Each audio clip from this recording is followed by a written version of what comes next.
Good morning. Shalimar Bagh ही आया अभी तक खाली।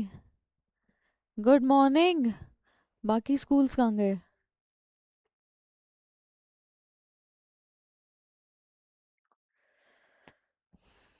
वेट करें बाकी स्कूल्स के लिए?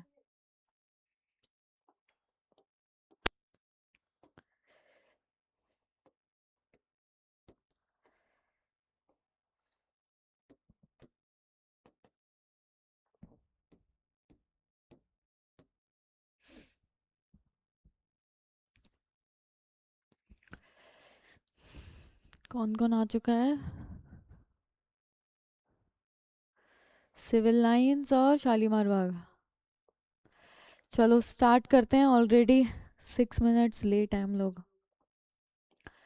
तो आज हम लोग इलेक्ट्रोकेमिस्ट्री स्टार्ट कर रहे हैं। ठीक है। इलेक्ट्रोकेमिस्ट्री में पहले थोड़ा सा थ्योरेटिकल पार्ट पढ़ेंगे, उसके बाद फिर मैं तुम्हें नेक्स्ट क्लास में क्वेश्चन प्रैक्टिस कराऊंगी। तो जितने भी मुझे लगेंगे जेई मेंस और एडवांस के लिए इंपॉर्टेंट क्वेश्चंस हैं, आज मैं थोड़ी सी पहले थ्योरी पढ़ाती हूँ। जो थ्योरी में मुझे लग रहा है पूछ सकते हैं चीज़ें। ठीक है। उसके बाद नेक्स्ट क्लास में हम लोग क्वेश्चंस करेंगे। ठीक है। तो हमारे पास है, पहला है इलेक्ट्रोकेमिकल सेल्स। ठीक है। तो इलेक्ट्रोकेमिकल सेल्स में हम लोग क्या पढ़ेंगे? दो तरह के सेल्स पढ़ेंगे। पहला क्या है हमारे पास? Galvanic cell. और दूसरा है हमारे पास इलेक्ट्रोलिटिक सेल। ठीक है। अब देखो, हम दो तरह के सेल्स पढ़ रहे हैं। ठीक है। हमारे जो सिलेबस में मोस्टली पूछा जाता है, वो पहले हमें गैल्वेनिक के बारे में पढ़ाया जाता है, और फिर बाद में हम लोग इलेक्ट्रोलिटिक सेल के बारे में पढ़ेंगे, जहाँ पे हम इलेक्ट्रोलिसिस और प्रोडक्ट्स ऑफ इलेक्ट्रोलिसिस वो सब पढ़ेंगे। ठीक है। तो मैं तुम्हें मिक्स करके पढ़ा रही हूँ, ताकि जो जो चीज़ें मुझे इंपॉर्टेंट लगे मैंने वो उठाई हैं। ठीक है। तो पहला हमारे पास है गैल्वेनिक सेल। ठीक है। गैल्वेनिक सेल कौन से सेल होते हैं?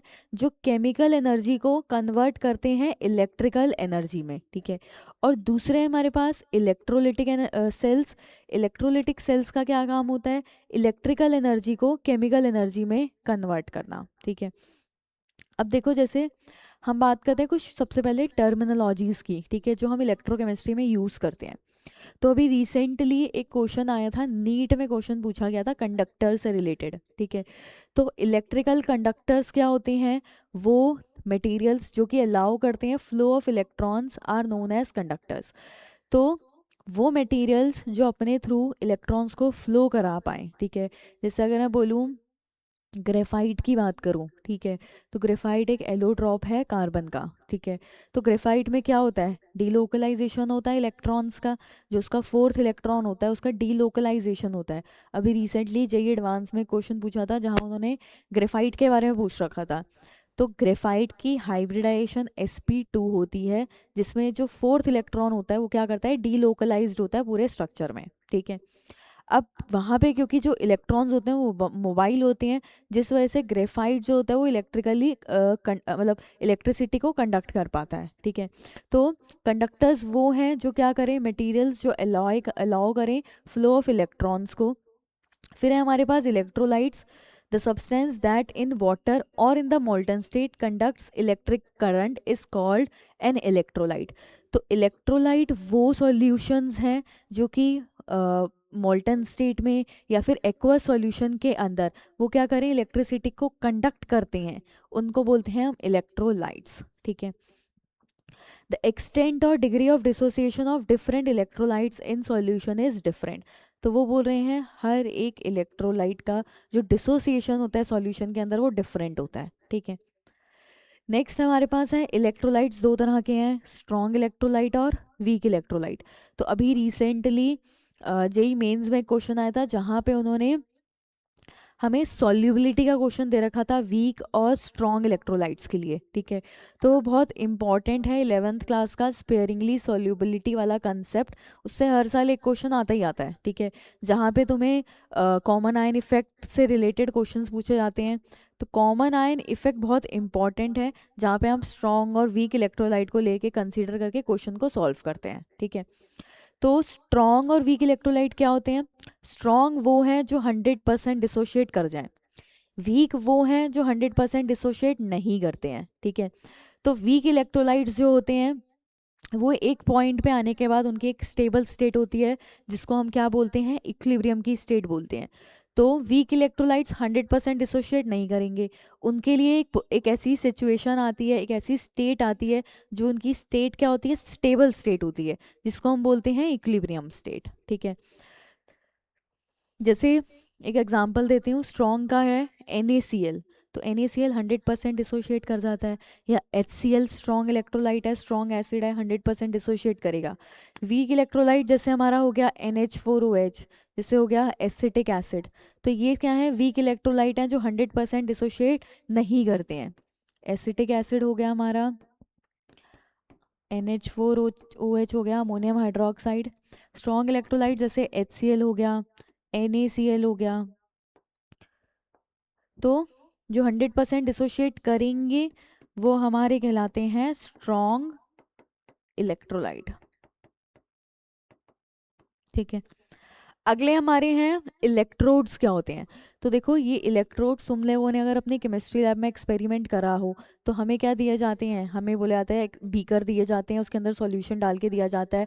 फिर अब हम चाहें कि अगर वो जो सॉल्यूशंस है उसमें इलेक्ट्रिसिटी कंडक्ट हो, उसमें इलेक्ट्रॉन्स का मूवमेंट हो, हम चाहते हैं कि उनमें रिएक्शंस हों, तो उसके लिए हम क्या करते हैं, उन दोनों सॉल्यूशंस को एक बैटरी से कनेक्ट कराते हैं, है ना। तो उसके लिए हम यूज़ करते हैं इलेक्ट्रोड्स। तो in order to pass the current through an electrolytic conductor, two rods और plates are always needed which are connected with the terminals of a battery. तो हम जो बैटरी के हमारे टर्मिनल्स होते हैं, पॉजिटिव एंड और नेगेटिव एंड, उससे हम कनेक्ट कराते हैं हमारे दो इलेक्ट्रोड्स को। और इलेक्ट्रोड्स दो कौन कौन से होते हैं हमारे, एक होता है एनोड और दूसरा होता है कैथोड। ठीक है, एनोड पर हमेशा ऑक्सीडेशन होता है और कैथोड पर हमेशा रिडक्शन होता है। ठीक है, बाकी इनकी जो पोलैरिटी है वो अलग अलग होती है, इलेक्ट्रोलिटिक सेल के लिए अलग होती है और गैल्वेनिक सेल के लिए अलग होती है। ठीक है, तो इनकी पोलैरिटी चेंज हो सकती है, प्लस माइनस चेंज हो सकता है। ठीक है, लेकिन एनोड पर हमेशा ऑक्सीडेशन और कैथोड पर हमेशा रिडक्शन। ऑक्सीडेशन का मतलब क्या होता है, लॉस ऑफ इलेक्ट्रॉन, और रिडक्शन का मतलब है गेन ऑफ इलेक्ट्रॉन्स। ठीक है, इसके बाद है हमारे इलेक्ट्रोलिसिस क्या होती है। तो process in which passage of current through an electrolyte brings in chemical changes involving reduction as well as oxidation of ions. तो हमने क्या करा, हमने सॉल्यूशन लिया, हमने उसको बैटरी से कनेक्ट कराया, बैटरी के टर्मिनल्स को हमने दो रॉड्स लगाई, एनोड और कैथोड की। ठीक है, तो होगा क्या यहाँ पे, कुछ ना कुछ जैसे हम बैटरी को ऑन करेंगे कुछ ना कुछ रिएक्शंस होंगी। तो एक एनोड पर क्या होता है, ऑक्सीडेशन होता है, कैथोड पर क्या होता है, रिडक्शन होता है। तो जो भी हम इलेक्ट्रोलाइट्स ले रहे थे, जैसे मान लो मैंने लिया जिंक सल्फेट ले लिया और एक कॉपर सल्फेट ले लिया। ठीक है, ये दो इलेक्ट्रोलाइट्स ले लिया मैंने, सॉल्यूशन ले लिया मैंने, एक्वा सॉल्यूशन। अब मैंने इनके थ्रू इलेक्ट्रिसिटी को पास कराया, मतलब दो रॉड्स लगाई मैंने एनोड और कैथोड की, बैटरी ऑन करी, तो रिएक्शन, केमिकल रिएक्शंस होंगी। ठीक है, तो होता क्या है कि एनोड पर ऑक्सीडेशन होगा और कैथोड पर रिडक्शन होगा। ठीक है, तो जब ऑक्सीडेशन और रिडक्शन होता है तो ये कुछ प्रोडक्ट्स बनाते हैं हमारे, है ना। जैसे Zn की बात करें तो Zn का ऑक्सीडेशन होता है, तो Zn क्या करता है, दो इलेक्ट्रॉन लूज करके Zn2+ बनाता है, और Cu2+ दो इलेक्ट्रॉन गेन करके Cu बनाता है। तो ये एनोड पर रिएक्शन है और ये वाली कैथोड पे रिएक्शन है। तो जो भी हमें फाइनल प्रोडक्ट्स मिल रहे हैं इसको बोलते हैं इलेक्ट्रोलिसिस के प्रोडक्ट्स। ठीक है, तो इलेक्ट्रोलिसिस क्या है, प्रोसेस जिसमें passage of current through an electrolyte brings in chemical changes involving reduction as well as oxidation of ions.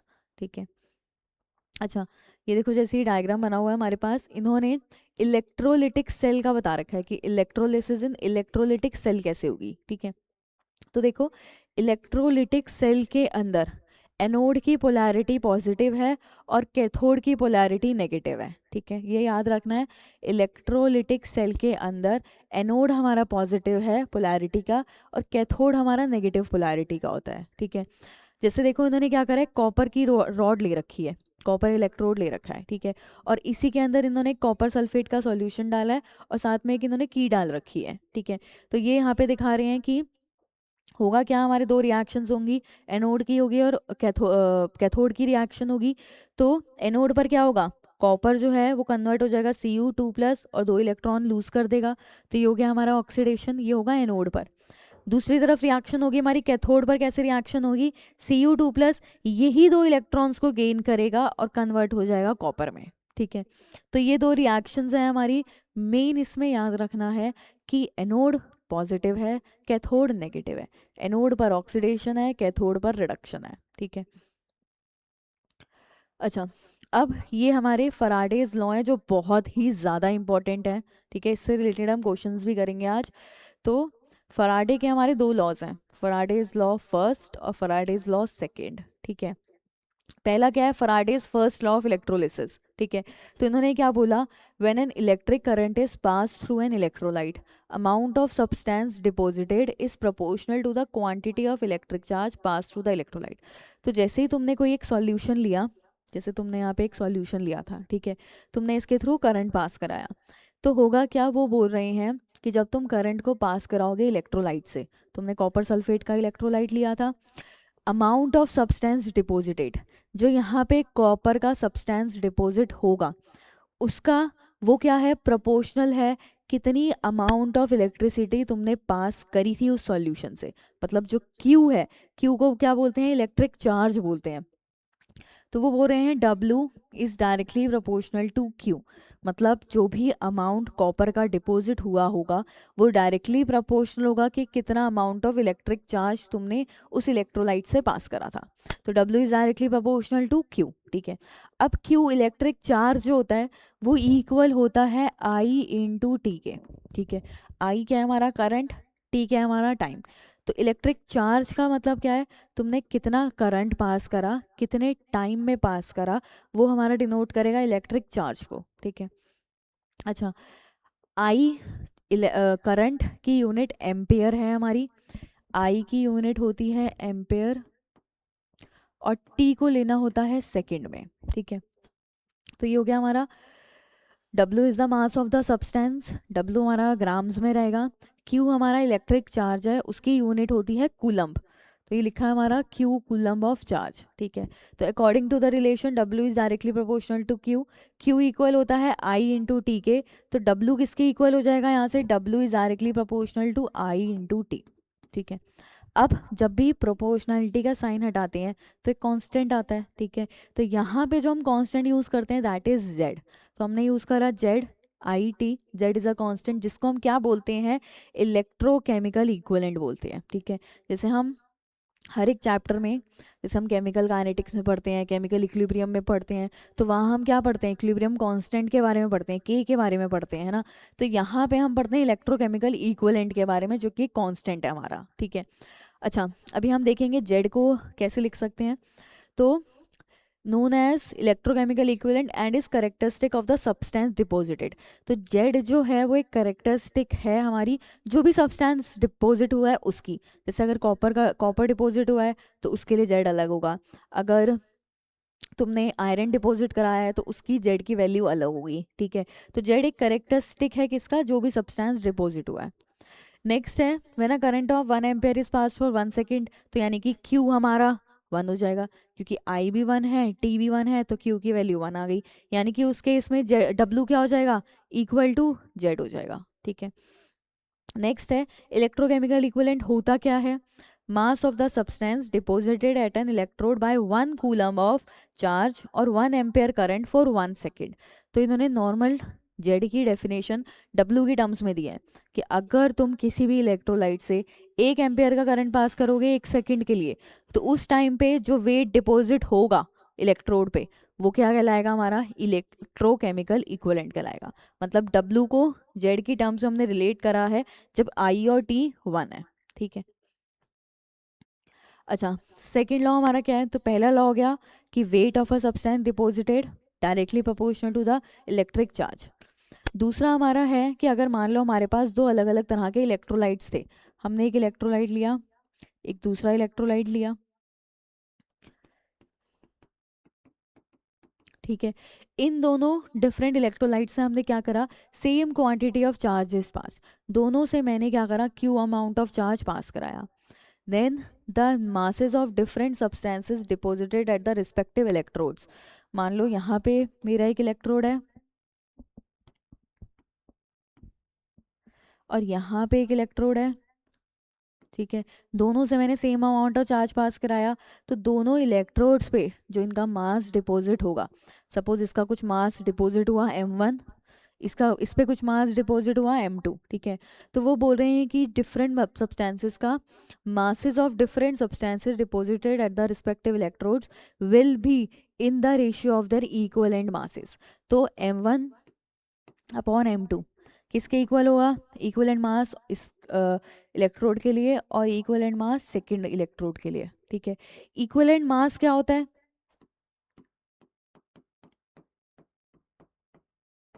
Equivalent mass is equals to molecular mass upon n factor, ठीक है। N factor क्या होता है? अगर किसी acid की बात करें तो एसिड ने कितने H प्लस रिलीज करे हैं, वो उसका एन फैक्टर। बेस के लिए उसने कितने OH माइनस रिलीज करे हैं एक्वस सॉल्यूशन में, वो उसका एन फैक्टर। किसी भी सॉल्ट के लिए उस पर कितना पॉजिटिव चार्ज है या कितना नेगेटिव चार्ज है, नेगेटिव ले लो या पॉजिटिव ले लो एक ही बात है, टोटल कितना पॉजिटिव है या टोटल कितना नेगेटिव चार्ज है, वो उसका एन फैक्टर होता है, ठीक है। अगर किसी रिडॉक्स रिएक्शन की बात करें, जैसे हमने बोला Cu ने 2 इलेक्ट्रॉन लूज कर दिए, ठीक है, या आयरन ने 1 इलेक्ट्रॉन गेन कर लिया, ठीक है। तो किसी भी रिडॉक्स रिएक्शन में जो भी इलेक्ट्रॉन का लॉस होगा या गेन होगा, वो उसका एन फैक्टर होता है। तो ऊपर वाले के लिए एन फैक्टर 2 और नीचे वाले के लिए एन फैक्टर 1, ठीक है। ओवरऑल अगर तुम्हें 2 रिएक्शंस दे रखी है, एनोड और कैथोड की, तुमने एनोड की रिएक्शन लिखी, तुमने कैथोड की रिएक्शन लिखी, तुम्हें टोटल चेंज देखना है एनोड और कैथोड का। टोटल चेंज जो हो रहा होगा इलेक्ट्रॉन्स का, दोनों के चेंज सेम रहना चाहिए, दोनों के चेंज को सेम करना पड़ेगा। जैसे अगर मान लो मैं इन दोनों को कंसीडर कर रही होती, ठीक है, तो मुझे दोनों तरफ चार्ज को सेम करना पड़ेगा, तो मुझे इस रिएक्शन को 2 से मल्टीप्लाई करना पड़ेगा, ठीक है। अब मेरा दोनों तरफ 2 इलेक्ट्रॉन हो गया, तो अब एन फैक्टर क्या हो जाएगा इस पूरे रिएक्शन के लिए? 2, ठीक है। तो अगर कोई भी रिएक्शन है, ऑक्सीडेशन रिडक्शन दोनों दिखा रहे हैं, तो तुम्हें दोनों के इलेक्ट्रॉन्स को सेम करके फिर एक फाइनल एन फैक्टर लिखना पड़ेगा, ठीक है। अच्छा, अब ये क्वेश्चंस प्रैक्टिस करते हैं, पर पहले ये लिख लो इतना जितना मैंने बोला है, ठीक है। लिखो इसको। सब लोग नोटबुक निकाल रखी है सबने? शालीमार बाग, करोल बाग, और ये कौन सा है? SOSC 12th C, हरिनगर, कालका जी।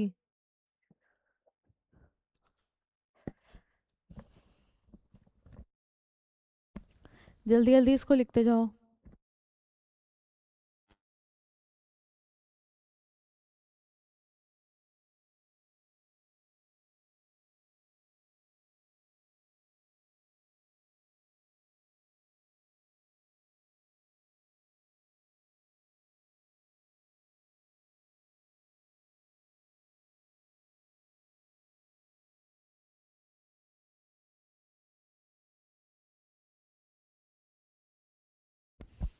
लिख लिया होगा आई होप सबने ये।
लिख लिया सबने? चेंज कर दूं?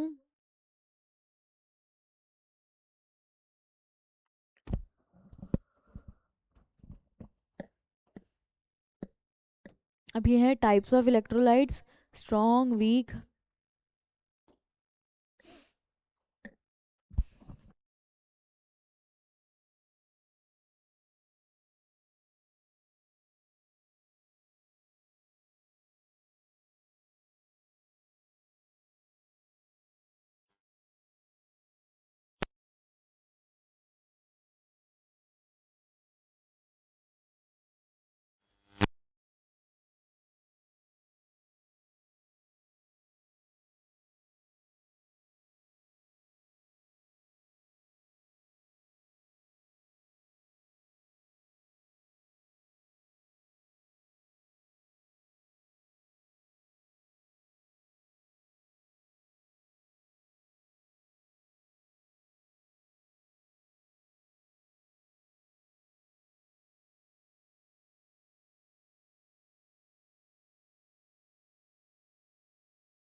नेक्स्ट इलेक्ट्रोड्स के बारे है इलेक्ट्रोलिसिस।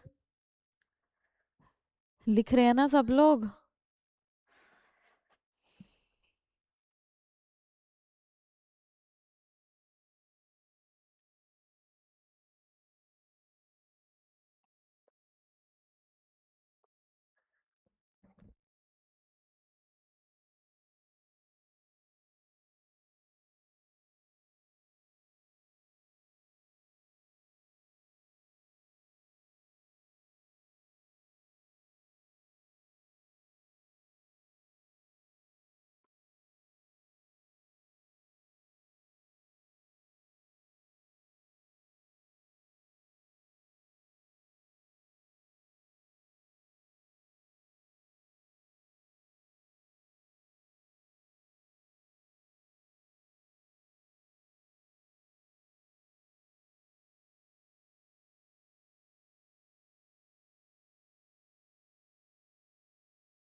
नेक्स्ट इलेक्ट्रोलिसिस के बाद ये इसका डायग्राम, फराडेज फर्स्ट लॉ।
लिख लिया होगा सबने फराडेज फर्स्ट लॉ में।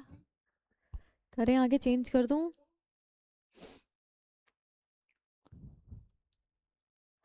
इलेक्ट्रोकेमिकल इक्विवेलेंट की डेफिनेशन जरूर लिख लेना, ठीक है। और ये फॉर्मूले कि W is directly proportional to Q, Q का फॉर्मूला, Z क्या होता है, इनकी यूनिट्स क्या हैं, ये सब लिख लेना।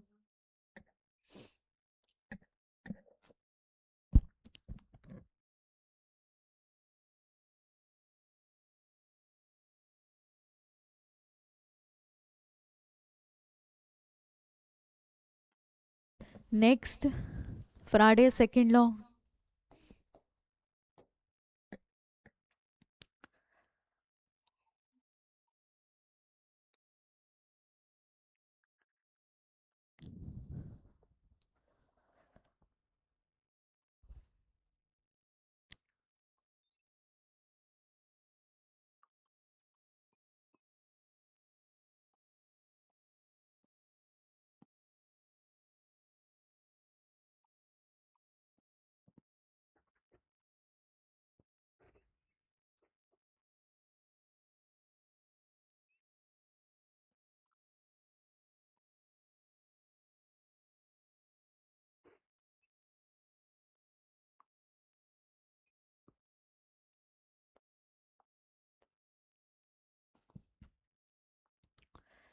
नेक्स्ट अब करते हैं क्वेश्चन। तो देखो पहला क्वेश्चन है, find the number of electrons involved in the electro decomposition of 63.5 gram of copper from a solution of copper sulphate. तो simple, C U 2+, 2 electron gain करता है तो कॉपर में कन्वर्ट होता है, कॉपर 2+, 2 इलेक्ट्रॉन गेन करके copper में convert होता है, रिडक्शन हो जाता है इसका, ठीक है। तो वो बोल रहे हैं नंबर ऑफ इलेक्ट्रॉन्स निकालो 63.5 ग्राम ऑफ कॉपर को डिपॉजिट करने के लिए, ठीक है। तो कॉपर का मास कितना होता है, 63.5 ही होता है, ठीक है। तो अगर हम बात करें इस रिएक्शन से, तो हम यहाँ से ऐसा लिख सकते हैं कि 2 मोल इलेक्ट्रॉन से 1 मोल कॉपर डिपॉजिट हो रहा है ना। 2 मोल इलेक्ट्रॉन्स के लिए 1 मोल कॉपर का डिपॉजिट होता है, ठीक है। तो वो बोल रहे हैं 1 मोल कॉपर का मतलब हो गया 63.5 ग्राम, 63.5 ग्राम किससे हो रहा है, 2 मोल इलेक्ट्रॉन से हो रहा है। और 2 मोल इलेक्ट्रॉन्स का मतलब क्या हुआ, 1 मोल इलेक्ट्रॉन का मतलब होता है 6.022 इंटू 10⁻23 इलेक्ट्रॉन्स। तो 2 मोल इलेक्ट्रॉन्स का मतलब हो गया 2 इंटू 6.022 इंटू 10⁻23, यानी कि कितना हो जाएगा ये 12.044 इंटू 10⁻23। ये हो गया हमारे total number of electrons.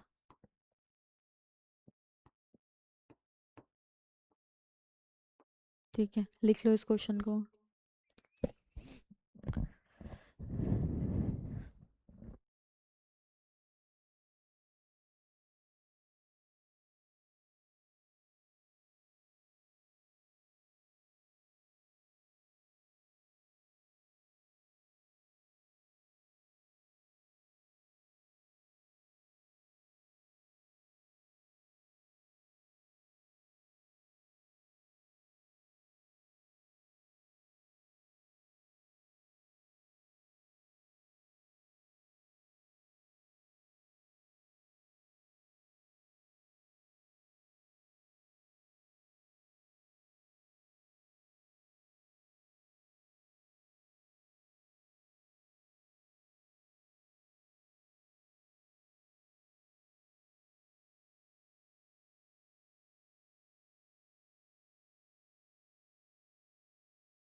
Next question, amount of electricity that can deposit 108 gram of silver from silver nitrate solution. तो सिल्वर नाइट्रेट सॉल्यूशन का मतलब क्या हुआ, AgNO3, ठीक है। AgNO3 से हमें क्या डिपॉजिट कराना है, Ag डिपॉजिट कराना है। तो यानी कि यहाँ पे Ag प्लस में है, तो Ag+ 1 इलेक्ट्रॉन गेन करके Ag में कन्वर्ट हो जाएगा। Ag का मोलर मास होता है 108 ग्राम पर मोल, ठीक है। तो अगर हमें 108 ग्राम को डिपॉजिट कराना है, तो मतलब उसके लिए हमें चाहिए 1 मोल इलेक्ट्रॉन। 1 मोल इलेक्ट्रॉन से 1 मोल कॉपर डिपॉजिट होगा, ठीक है, सॉरी 1 मोल सिल्वर डिपॉजिट होगा।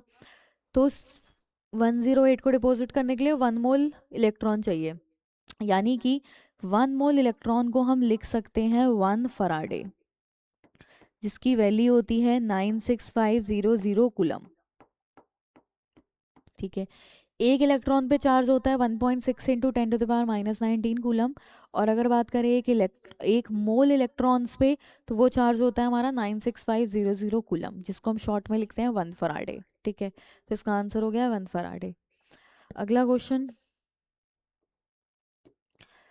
तो ये मैं 2 मिनट का टाइम दे रही हूँ, उसको पहले खुद से सॉल्व करके देखो। 3 Faraday of electricity are passed. पहले तीनों रिएक्शंस को लिखना है, Al2O3, CuSO4 और NaCl की रिएक्शन को लिखना है। फिर देखना है अगर हम 3 फराडे ऑफ इलेक्ट्रिसिटी तीनों से पास करेंगे तो कितना मोल रेशियो होगा एल्यूमिनियम, कॉपर और सोडियम का जो डिपॉजिट होगा कैथोड पर। देखो जरा ट्राई करके, देखते हैं कौन सा स्कूल पहले आंसर बताता है।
किसी का आया आंसर?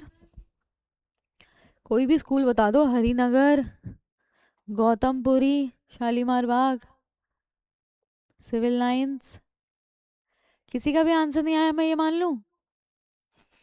हम्म हमें क्या दे रखी है, 3 रिएक्शंस दे रखी हैं। Al2O3 की है सबसे पहले, तो Al2O3 में एल्यूमिनियम +3 में है, +3 में है तो मतलब 3 इलेक्ट्रॉन गेन करके एल्यूमिनियम को डिपॉजिट कराएगा। ठीक है, यानी कि 3 मोल इलेक्ट्रॉन से 1 मोल सिल्वर डिपॉजिट हो रहा है। ठीक है, 3 मोल इलेक्ट्रॉन का मतलब हो गया 3 फराडे। ठीक है, वो बोल रहे हैं 3 फराडे ही हमने पास करा है, तो 3 फराडे जब पास करेंगे तो 1 मोल हमें सिल्वर का मिलेगा। ठीक है, नेक्स्ट है CuSO4। CuSO4 मतलब कॉपर +2 में है, 2 इलेक्ट्रॉन गेन करके कॉपर को डिपॉजिट कराएगा। तो यहाँ से हम लिख सकते हैं 2 मोल इलेक्ट्रॉन्स के लिए 1 मोल कॉपर डिपॉजिट हो रहा है। ठीक है, 2 मोल इलेक्ट्रॉन का मतलब 2 फराडे, तो 2 फराडे से 1 मोल कॉपर। क्वेश्चन में दिया है 3 फराडे, तो 3 फराडे से कितना हो जाएगा, 1/2 × 3, तो ये हो जाएगा 3/2 मोल कॉपर। ठीक है, अगला क्या है, NaCl का। तो NaCl, Na+ 1 इलेक्ट्रॉन गेन करके Na, 1 फराडे से 1 मोल सोडियम का डिपॉजिट हो रहा है, तो 3 फराडे के लिए कितना हो जाएगा, 3 मोल हो जाएगा, 3 मोल सोडियम डिपॉजिट। तो वो रेशियो पूछ रहे थे सिंपल, 1:3/2:3। तो फाइनल आंसर क्या होगा, 1:3/2:3। चाहे तो इसको तीनों को 2 से मल्टीप्लाई कर दो, तो हो जाएगा 2:3:6। ठीक है, या फिर हम इसको एक और फॉर्म में लिख सकते हैं, 1:1.5:3। तो दोनों ही करेक्ट है, जो भी ऑप्शन में गिवन हो वो करेक्ट है। ठीक है, लिख लो इसको। इसके बाद अगला क्वेश्चन देखते हैं।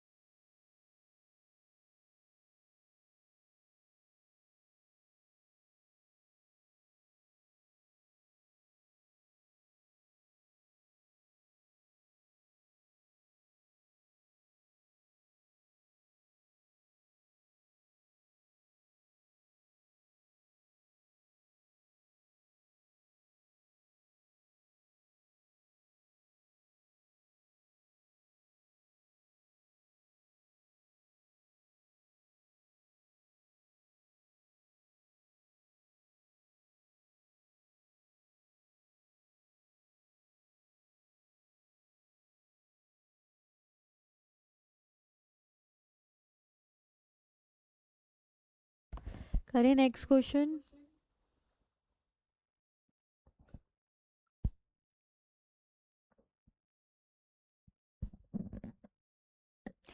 नेक्स्ट है हमारे पास, if 0.5 ampere current is pass through acidified silver nitrate solution for 10 minutes. तो वो बोले हैं mass of silver deposited on cathode निकालना है, ठीक है। करंट उन्होंने दे रखा है, टाइम उन्होंने दे रखा है। तो Q is equals to I into T होता है।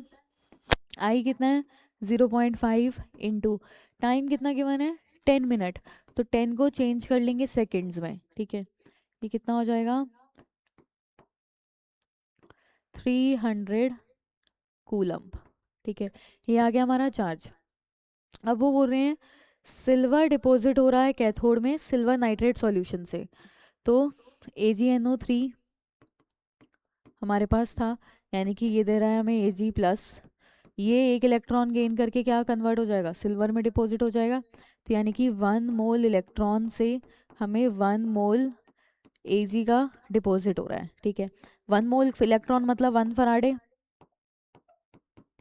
1 फराडे मतलब 96500 कूलम, ठीक है। तो अगर 96500 कूलम के लिए 1 मोल सिल्वर डिपॉजिट हो रहा था, तो 300 कूलम के लिए कितना हो जाएगा। तो सिंपल क्या करेंगे, ये हो जाएगा हमारा, अच्छा मास निकालना है मुझे कितना डिपॉजिट हो रहा है ना, तो उसको मास में ही लिखते हैं। 1 मोल सिल्वर का मतलब है 108 ग्राम, ठीक है। तो 300 कूलम के लिए कितना हो जाएगा 108/96500 इंटू 300। इसको सॉल्व करेंगे तो हमारा फाइनल आंसर आ जाएगा कि 300 कूलम जब चार्ज पास होगा तो कितना मास सिल्वर का डिपॉजिट होगा, ठीक है। सॉल्व करके लिखो इसको।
नेक्स्ट क्वेश्चन देखें। नेक्स्ट है हमारे पास, इसको पहले खुद से ट्राई करो एक बार।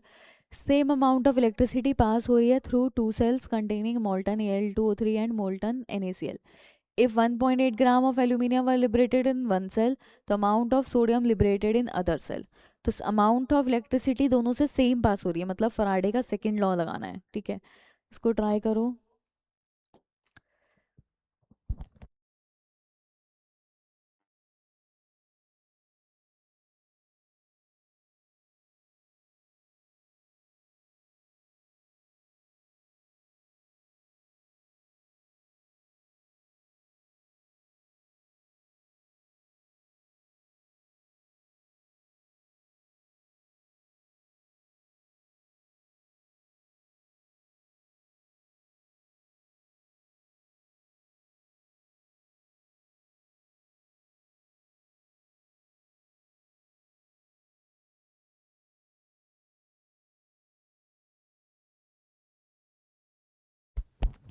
आया किसी स्कूल का आंसर, सिविल लाइंस। क्या हो गया सिविल लाइंस वालों को, कोई भी आंसर नहीं आ रहा है आजकल।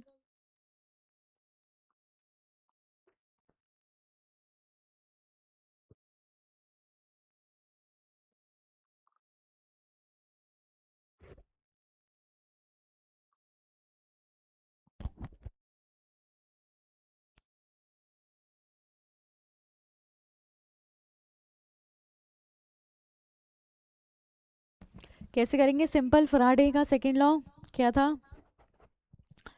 W1 upon W2 is equals to E1 upon E2, equivalent weights. ठीक है, कितना बोल रहे हैं? 1.8 gram of aluminium liberated in one cell. तो इसका मास मान लो 1.8 ग्राम है। सोडियम का निकालना है अमाउंट, तो W2 निकालना है। इक्वलेंट वेट का भी मैंने पीछे फॉर्मूला बताया था, molecular mass divided by n factor. तो एल्यूमिनियम की अगर बात करें तो एल्यूमिनियम +3 में है, 3 इलेक्ट्रॉन गेन करके एल्यूमिनियम में कन्वर्ट होगा। सोडियम +1 है, 1 इलेक्ट्रॉन गेन करके सोडियम में कन्वर्ट होगा। ठीक है, तो कितना एल्यूमिनियम का मोलर मास? 27। तो मोलर मास डिवाइडेड बाय इसका एन फैक्टर 3 अपॉन E2, मतलब सोडियम के लिए एटॉमिक मास 23 और एन फैक्टर 1। तो बस इसको सॉल्व करेंगे, आंसर आ जाएगा।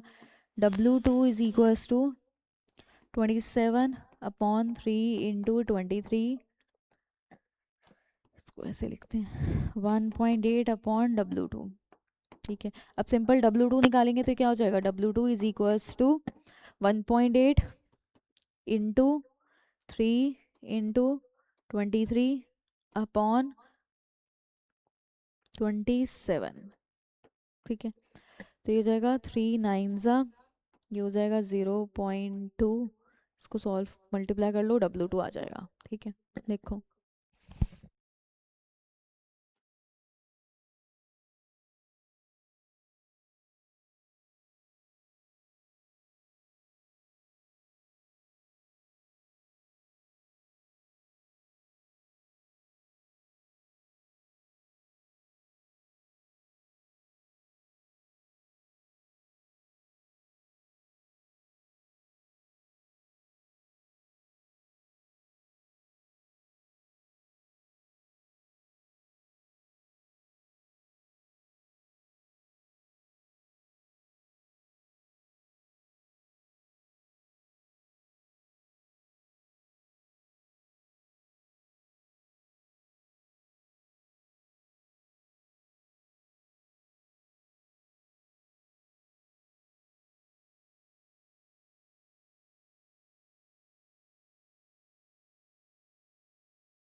नेक्स्ट क्वेश्चन करें, आगे लिख लिया सबने क्वेश्चन?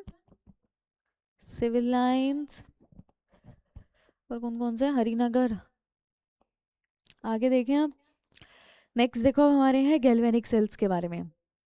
तो गैल्वेनिक सेल्स वो सेल्स हैं जो केमिकल एनर्जी को कन्वर्ट करते हैं इलेक्ट्रिकल एनर्जी में। ठीक है, electricity is obtained with the help of oxidation and reduction. तो जैसे ये दो हमारे बीकर यहाँ ले रखे हैं। ठीक है, एक बीकर में हमने क्या ऐड करा है? यहाँ पे जिंक सल्फेट का सॉल्यूशन डाला है और दूसरे में कॉपर सल्फेट का सॉल्यूशन डाला है। ठीक है, तो एक हमने एनोड डाला, एक हमने कैथोड डाला। गैल्वेनिक सेल के अंदर एनोड नेगेटिव होता है, कैथोड पॉजिटिव होता है। इलेक्ट्रोलिटिक सेल के अंदर कैथोड नेगेटिव था और एनोड पॉजिटिव था, यहाँ रिवर्स होता है। ठीक है, बाकी सेम रहेगा, एनोड पर ऑक्सीडेशन, कैथोड पर रिडक्शन। ठीक है, अब देखो हमने क्या करा, इन दोनों सेल्स को एक सॉल्ट ब्रिज से लिंक करा दिया। ठीक है, अभी हम पढ़ेंगे सॉल्ट ब्रिज के फंक्शंस पढ़ेंगे, जो कि बहुत इंपॉर्टेंट है, जेई में पूछे जाते हैं। तो ये हमारा सॉल्ट ब्रिज है, इन्वर्टेड यू ट्यूब। ठीक है, ये क्या करेगी? ये दोनों सेल्स को कनेक्ट कराएगी, उनको मिक्स नहीं होने देगी, इंटरमिक्सिंग नहीं होगी, इंटरमिक्सिंग को रोकेगी। बस पूरे सर्किट को कंप्लीट करने के लिए हमने यहाँ पे सॉल्ट ब्रिज ऐड किया है। ठीक है, तो यहाँ पे अच्छा, अब देखो एक एक करके पढ़ते हैं। तो गैल्वेनिक सेल के अंदर एक हमारा है एनोड हाफ सेल, दूसरा होता है कैथोड हाफ सेल। ठीक है, तो एनोड हाफ सेल में हमने क्या लिया? हमने बीकर के अंदर जिंक सल्फेट का सॉल्यूशन डाल दिया। ठीक है, और इसके अंदर एक जिंक की रॉड डाल दी। तो जैसे ही तुम बैटरी ऑन करोगे तो क्या होगा? जो ये ZnSO4 का सॉल्यूशन है ना, ये क्या करेगा? ये अपने इलेक्ट्रॉन को लूज करेगा। ठीक है, तो जिंक रॉड इलेक्ट्रॉन लूज करेगी तो ये कन्वर्ट हो जाएगा Zn, कन्वर्ट हो जाएगा Zn2+, 2 इलेक्ट्रॉन लूज करने के बाद। ठीक है, अब होगा क्या? जब जिंक इलेक्ट्रोड ने इस सॉल्यूशन के अंदर इलेक्ट्रॉन लूज करे, मतलब ऑक्सीडेशन किया, तो जो प्लस चार्ज है वो तो चला जाएगा इस सॉल्यूशन के अंदर। ठीक है। जो इलेक्ट्रॉन्स हैं ये रह जाएंगे इस इलेक्ट्रोड के ऊपर, तो यहाँ पे पूरे इलेक्ट्रॉन्स डिपॉजिट हो जाते हैं, ठीक है, जिस वजह से एनोड की पोलैरिटी नेगेटिव होती है, ठीक है। वैसे ही कैथोड की बात करें तो कैथोड में कॉपर सल्फेट का सॉल्यूशन था, ठीक है। तो होगा क्या, कॉपर सल्फेट का जो सॉल्यूशन है Cu2+ वाला, ये उन्हीं दो इलेक्ट्रॉन्स को गेन करके कॉपर में कन्वर्ट हो जाएगा। तो कॉपर जो सल्फेट सॉल्यूशन था वो धीरे धीरे कन्वर्ट हो रहा है कॉपर एलिमेंट में, ठीक है। तो अंदर में अगर सॉल्यूशन की बात करूं तो इसमें से धीरे धीरे पॉजिटिव चार्ज खत्म हो रहा है ना। यानी कि इस सॉल्यूशन के अंदर पहले क्या था, कॉपर सल्फेट था, मतलब प्लस चार्ज और माइनस चार्ज दोनों बैलेंस आउट थे। धीरे धीरे क्या हो रहा है, प्लस चार्ज कन्वर्ट होता जा रहा है कॉपर में, यानी कि इस सॉल्यूशन के अंदर कौन रह गया है, माइनस चार्ज वाला बढ़ गया है। जो प्लस चार्ज वाला हमारा होता है Cu2+ जो होता है वो कहाँ जाके डिपॉजिट होता है, वो इस इलेक्ट्रोड पे जाके डिपॉजिट हो जाता है, ठीक है। और इस सॉल्यूशन के अंदर कौन सा चार्ज आता है, नेगेटिव चार्ज आता है, मतलब नेगेटिव चार्ज बढ़ गया है, मतलब SO4 2- की कॉन्सेंट्रेशन हमें लगता है ज़्यादा है क्योंकि Cu2+ खत्म होता जा रहा है, ठीक है। तो कैथोड की पोलैरिटी इसी वजह से पॉजिटिव होती है, ठीक है। अब देखो, इलेक्ट्रोड हमारा पॉजिटिव, सॉल्यूशन हमारा नेगेटिव, तो ये जो पॉजिटिव और नेगेटिव चार्जेस बने हैं इनके बीच में एक पोटेंशियल डिफरेंस होता है जिसको हम आगे पढ़ेंगे इलेक्ट्रोड पोटेंशियल, ठीक है। तो पॉजिटिव और नेगेटिव चार्जेस के बीच में एक पोटेंशियल डिफरेंस क्रिएट होता है जिसको हम बोलते हैं इलेक्ट्रोड पोटेंशियल, ठीक है। अच्छा, अब सॉल्ट ब्रिज हम यूज़ क्यों करते हैं, इसके क्या यूजेस है ना। तो सॉल्ट ब्रिज एक डिवाइस है use in electrochemical cell for connecting its oxidation and reduction of cell. Oxidation और रिडक्शन ऑफ सेल्स को कनेक्ट करा हमने सॉल्ट ब्रिज के थ्रू। इसका काम क्या है, इलेक्ट्रोलाइट शुड बी इनर्ट। जो भी इलेक्ट्रोलाइट तुम उस सॉल्ट ब्रिज के अंदर डालोगे, जो तुम्हारी ये इन्वर्टेड यू ट्यूब थी इसके अंदर जो भी तुम इलेक्ट्रोलाइट डाल रहे हो वो इनर्ट होना चाहिए। इनर्ट का मतलब है कि वो अंदर वाले जो सॉल्यूशंस हैं, इलेक्ट्रोलाइट जो है अंदर वाले सॉल्यूशन, उनके साथ रिएक्ट ना करे, ठीक है। Electrolyte in salt bridge should be such that speed of its cation equal to speed of its anion in electrical field.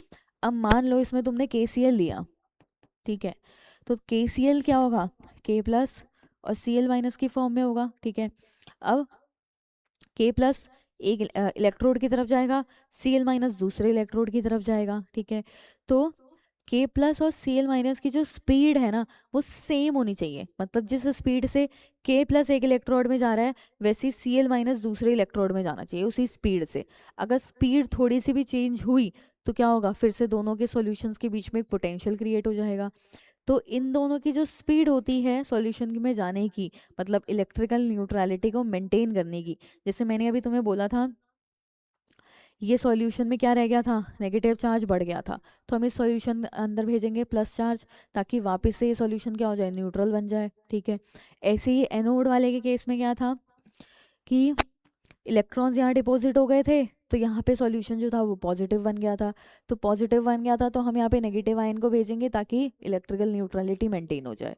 तो पॉजिटिव और नेगेटिव, नेगेटिव वाला इसमें जाएगा एनोड में जाएगा, पॉजिटिव वाला हमारा है ना, पॉजिटिव वाला कैटायन हमारे कैथोड के सॉल्यूशन में जाएगा ताकि इलेक्ट्रिकल न्यूट्रलिटी मेंटेन रहे और सेम ही स्पीड से जाएगा, ठीक है। नेक्स्ट है electrolyte should not disturb the cell reaction. तो जो भी तुम इसमें अंदर इलेक्ट्रोलाइट लोगे वो तुम्हारे सेल रिएक्शन को डिस्टर्ब नहीं करेगा, मतलब वो पार्टिसिपेट नहीं करेगा रिएक्शन के अंदर, ठीक है। अगला इसके फंक्शंस क्या हैं, तो salt bridge is a U shaped inverted tube that contains a gel permeated with an inert electrolyte. तो यहाँ पे हम एक अगर अगर जेली लिक्विड लेते हैं, अगर अगर का सॉल्यूशन लेते हैं, ठीक है, इन्वर्टेड यू ट्यूब के अंदर। It connects the two solution of half cells to complete the circuit. It maintains the electrical neutrality in order to give continuous flow of or generation of current, ठीक है। तो ये लिख लो पहले एक बार, ये सब तो लिखने की ज़रूरत है नहीं है ना, मेन है हमारा ये लिखने के लिए सॉल्ट ब्रिज के बारे में, तो इसको लिख लो।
कर दूँ change?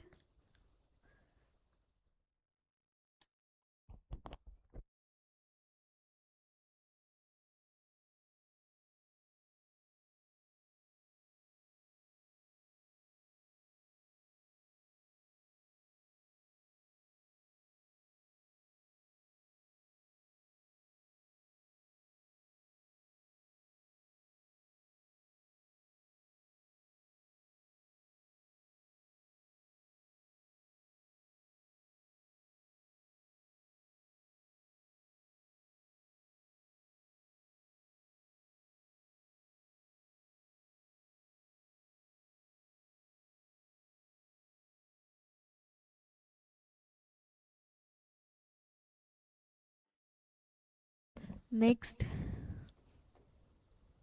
Functions of salt bridge.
आगे देखते हैं।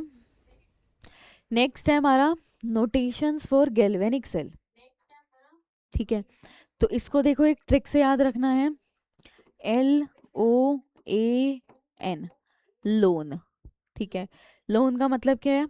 लेफ्ट में जब भी तुम सेल नोटेशन लिखोगे, किसी भी गैल्वेनिक सेल को डिनोट करोगे, तो लेफ्ट में ऑक्सीडेशन वाला पार्ट होगा, एनोड को लिखोगे जो कि नेगेटिव होता है। लेफ्ट वाले पार्ट में एनोड को लिखना है, एनोड नेगेटिव होता है और एनोड पर ऑक्सीडेशन होता है। हम गैल्वेनिक सेल की बात कर रहे हैं, ठीक है। और ऑटोमेटिकली राइट वाला क्या होगा? कैथोड। कैथोड मतलब रिडक्शन, और कैथोड पर कौन सा पोलैरिटी होती है? पॉजिटिव पोलैरिटी होती है। ठीक है, तो हम क्या लिखेंगे? सबसे पहले एनोड को लिखेंगे। तो मान लो हमारा एनोड कॉपर है, तो कॉपर किस में कन्वर्ट हो रहा है? Cu2+ में कन्वर्ट हो रहा है। ऑक्सीडेशन की ही फॉर्म में लिखना है कि हमारा Cu जो है वो कन्वर्ट होता है Cu2+ में। तो पहले Cu लिखेंगे, फिर Cu2+ लिखेंगे। ठीक है, और ये जो है एक स्लैश, ये डिनोट करता है कि तुम्हारा फेस चेंज हो रहा है। ठीक है, तुम्हारा सॉलिड से किस फॉर्म में चला गया? एक्वस फॉर्म में चला गया। उसके बाद ये जो डबल तुम्हारा ये है, ये डिनोट करता है तुम्हारा सॉल्ट ब्रिज को। ठीक है, तुमने एनोड और कैथोड को सॉल्ट ब्रिज के थ्रू कनेक्ट करा रखा है। उसके बाद तुम कैथोड को लिखोगे, तो कैथोड पर क्या हो रहा है? Cl2 कन्वर्ट हो रहा है Cl- में। ठीक है, यहाँ पे क्या होगा? ये 2 इलेक्ट्रॉन गेन करेगा और कन्वर्ट हो जाएगा 2Cl- में। ठीक है, तो Cl2 कन्वर्ट हो रहा है Cl- में।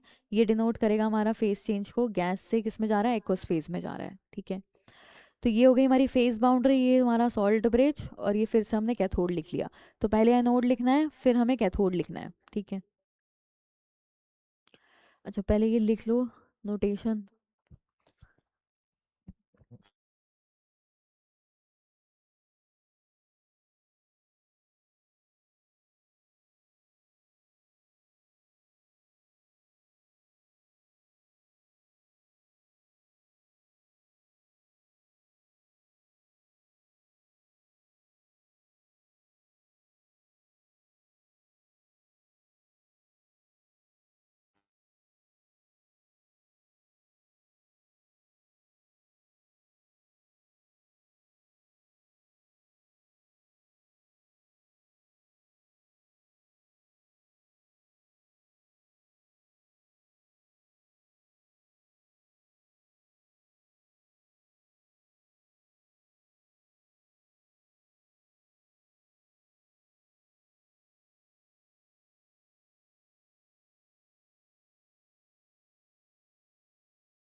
नेक्स्ट करें आगे।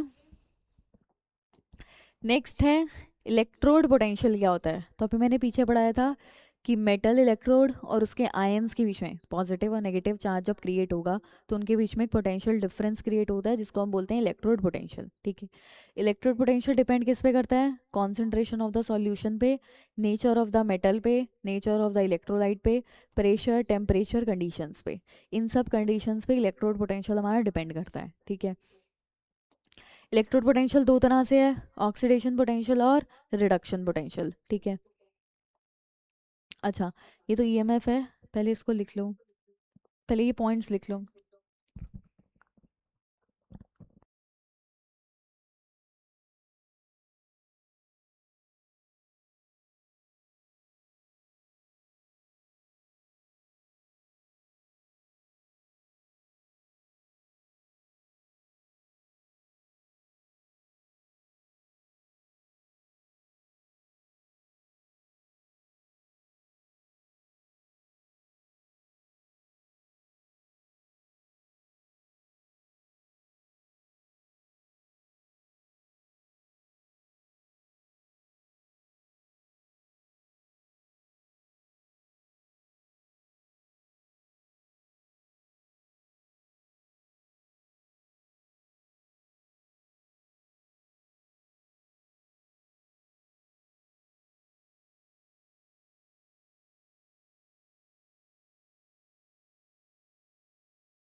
लिख लिया है सबने ये?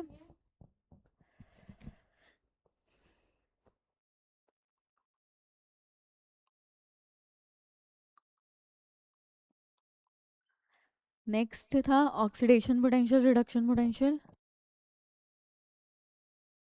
तो रिडक्शन पोटेंशियल के लिए पहले इसकी डेफिनेशन लिख लेना। Tendency of species to get reduce itself और ऑक्सीडाइज अदर। तो रिडक्शन पोटेंशियल जिसका जितना ज़्यादा है मतलब उसकी टेंडेंसी है उस स्पीशीज़ की कि वो खुद रिड्यूस हो पाए और दूसरों को ऑक्सीडाइज कर पाए। दूसरों को ऑक्सीडाइज कर रहा है मतलब ये कहलाएगा हमारा ऑक्सीडाइजिंग एजेंट। ठीक है, ऑक्सीडेशन पोटेंशियल का मतलब क्या होगा? टेंडेंसी ऑफ स्पीशीज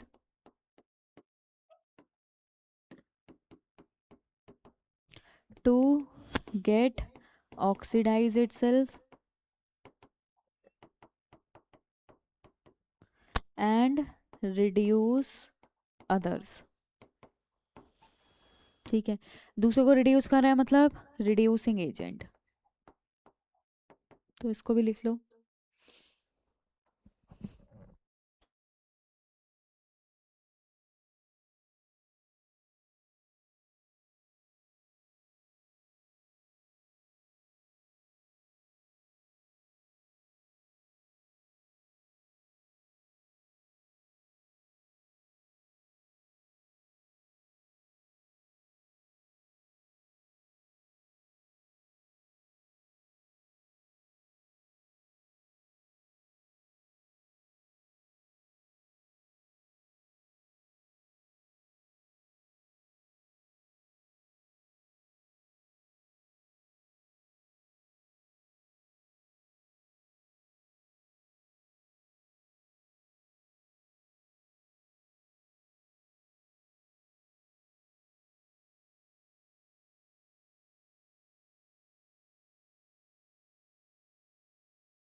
लिख लिया सबने?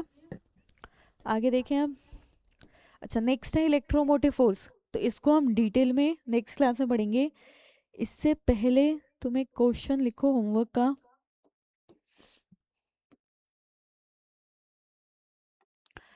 तो होमवर्क है हमारे पास, क्वेश्चन है what current in ampere is required to liberate 10 gram of chlorine from sodium chloride solution in 1 hour। तो ये होमवर्क में करके लाना है क्वेश्चन, ठीक है। तुम्हें करंट की वैल्यू निकाल के लानी है। अगर टाइम तुम्हें 1 आवर दे रखा है, वो बोल रहे हैं 10 ग्राम ऑफ क्लोरीन लिबरेट हुआ है NaCl से, ठीक है। तो सिंपल Cl माइनस कन्वर्ट हो रहा है Cl2 में, इसकी रिएक्शन लिखोगे। उसके बाद टाइम दे रखा है, I निकालना है। तो पहले Q निकाल लेना, पहले Q निकालना, उसके बाद I निकालना, ठीक है। तो ये होमवर्क है, इसको लिखो क्वेश्चन को, फिर बाकी नेक्स्ट क्लास में डिस्कस करेंगे।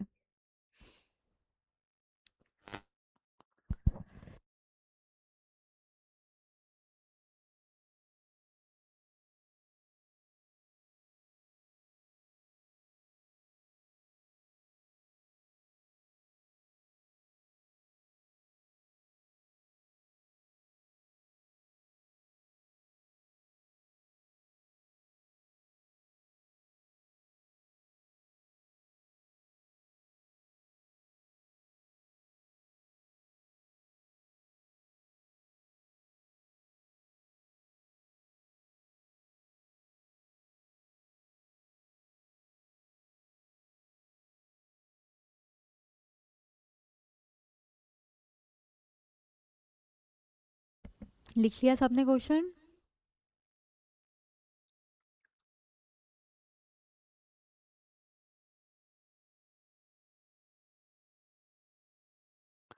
ठीक है, बाकी नेक्स्ट क्लास में डिस्कस करेंगे हम लोग। EMF ऑफ सेल के बारे में, नर्स इक्वेशन वगैरह के बारे में पढ़ेंगे, ठीक है। चलो, थैंक यू, बाय बाय।